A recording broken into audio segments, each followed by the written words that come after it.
At what point did Mr. Giuliani begin working directly with Russian agents and Russian assets, individuals who would later become sanctioned by Donald Trump's own Treasury Department for spreading propaganda and disinformation against Joe Biden? It was sometime in probably around May, June of 2019. Were you aware, was Mr. Giuliani aware that these people were basically just doing the bidding of Vladimir Putin? Absolutely. So he had no hesitation about spreading lies that were concocted by Russian agents? As long as it fit the narrative, absolutely not. How were you and Giuliani able to take these false allegations peddled by corrupt officials and Russian agents and promote and amplify them here in the United States, in our political system? Weren't media groups skeptical of your claims? Most media groups, I'd probably say all except for Fox and a few other right-wing media groups, didn't want to take any of the information, and that aggravated Rudy Giuliani and John Solomon and other players. And the main group that was being pushed through was Fox, Sean Hannity and some other media personnel over there. But then there was also other people that were doing the bidding for the Russian people in Congress, like Senator Ron Johnson, like Congressman Pete Sessions that sits here right now, that was with me from the very beginning of this journey into finding up digging dirt on Joe Biden. That was Lev Parnas, a convicted former associate of Rudy Giuliani, at the Republican-led House Oversight Committee hearing. It was the latest in the GOP's impeachment inquiry into Joe Biden, the impeachment inquiry which has found zero evidence of Biden family corruption involving Ukraine or otherwise, although it has found time and time again the baseless accusations against the president came from the Russian government. Starting in 2019, Giuliani began working directly with Russia to spread propaganda and disinformation against Joe Biden in an effort to undermine him in the 2020 election. Parnas actually went on to name Republican Senator Ron Johnson and Representative Pete Sessions as collaborators in pushing these fake allegations against the Biden family. He also directly accused Fox News, naming Sean Hannity in particular, of taking these false allegations peddled by corrupt Russian agents and promoting and amplifying them on air, all in a conscious effort to lie to Americans and undermine our democracy. So if you're wondering whether you'll be hearing about this on Fox tonight, you won't. Now, if you haven't been following this impeachment inquiry circus, first of all, I don't blame you. But second of all, Jamie Raskin actually summed it up pretty nicely. With any luck, today marks the end of perhaps the most spectacular failure in the history of congressional investigations, the effort to find a high crime or misdemeanor committed by Joe Biden and then to impeach him for it. In prior hilarious episodes of this long-running Madcap series, America got to see the following. 1, nearly 20 fact witnesses who could not identify a single act of wrongdoing by President Biden, much less a high crime and misdemeanor, and who overwhelmingly testified that Biden was not involved in any of his family's business adventures.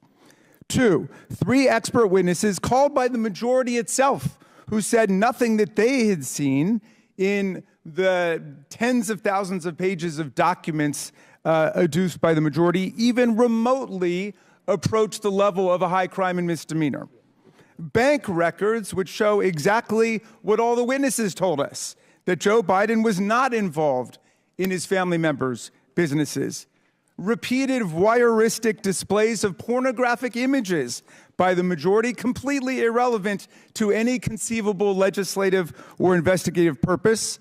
A star witness, Gal Luft, who turned out to be a Chinese agent and an illegal arms trafficker on the run from American justice, and the key piece of evidence, which launched the entire zany goose chase, an FD 1023 form in which the FBI duly recorded a completely fictional tip about a $5 million bribe to Vice President Biden peddled by Alex Smirnoff, who has been criminally indicted by a Trump-appointed U.S. attorney, Special Counsel David Weiss, for felony counts of systematically lying to the FBI and constructing a false record about Joe Biden, and now sits in jail in California as a flight risk while the world studies his long-standing and extensive ties to Russian intelligence. With the impeachment bus running on empty, our GO colleagues now are apparently preparing to save face by ending the impeachment farce with criminal referrals.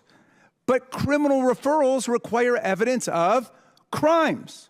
And the only crimes we have seen are those of the GOP's own star witnesses, like Russian asset Alex Smirnov, Chinese agent Gal Luft, Devin Archer, and Jason Galanis. The minority witness today, our witness, Lev Parnas, casts a piercing light on what's really taking place here. And Mr. Parnas has reason to know. He, too, used to be a mega sycophant peddling lies and disinformation to smear Joe Biden. Today, he joins a long line of self-exiles from Trump world who could no longer stomach all the corruption and deceit.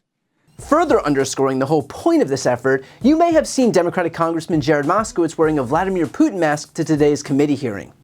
Congressman, can you explain what you're wearing? I just came to thank James Comer for taking all of our intelligence and using it in the committee. Maybe he can come see the technology in our grocery stores. Thank you. Congressman, I think it's... That was a not-so-subtle message to his Republican colleagues, just in case they might have missed it. All of this has been part of Putin's plan to undermine our democracy and weaken our country. Since the 2016 election, we've seen that Russia will interfere and that Republicans will give them the green light to do exactly that. Putin is an enemy to democracy everywhere, and he knows that having Donald Trump in place will make it a lot easier to achieve his anti-democratic goals, from destroying NATO to overtaking Ukraine. Whether it was Hillary's emails or some bogus FBI informant tip about the so-called Biden crime family, Republicans and their friends over at Fox News will do anything they can to drive their narrative that both sides are corrupt. As Lev Parnas said, Giuliani and his pals had no hesitation about spreading lies concocted by Russian agents as long as it fit the narrative. Because at the end of the day, that's what this is all about. This impeachment investigation has never been about the facts, it is about the narrative. MAGA Republicans know that they're never going to be able to convince anyone that Trump's hands are clean, but they'll do everything they can to make it look like Joe Biden's are dirty. Or at least the people around Biden, or maybe everyone in politics. If the whole system is corrupt, why do we even bother? If both parties are the same, you might as well just stay home in November, right? That's their goal. It's not to protect democracy as they claim, it is to destroy it. So what we can't do is keep quiet about this and allow them to get away with it, because you better believe that Republicans will seize on any vacuum and fill it with disinformation. It'll be Hillary's emails 2.0. So if Republicans want to engage in this circus, then our job is to expose the clowns. And at this point, they're making it pretty easy. Before you go, I need some help. Please subscribe to the channel and do your part to help grow the progressive media ecosystem. I don't do sponsorships or paid ads, I won't ask for money, but just subscribing to this channel goes a really long way, and it helps get the message out to more people. The subscribe button is right here on the screen. You can also subscribe to my Spanish language channel, which I made to reach those crucial Spanish-speaking voters. That link is on the screen too. And finally, if you want to listen to my audio podcast, you can follow that link as well. Thanks so much for watching.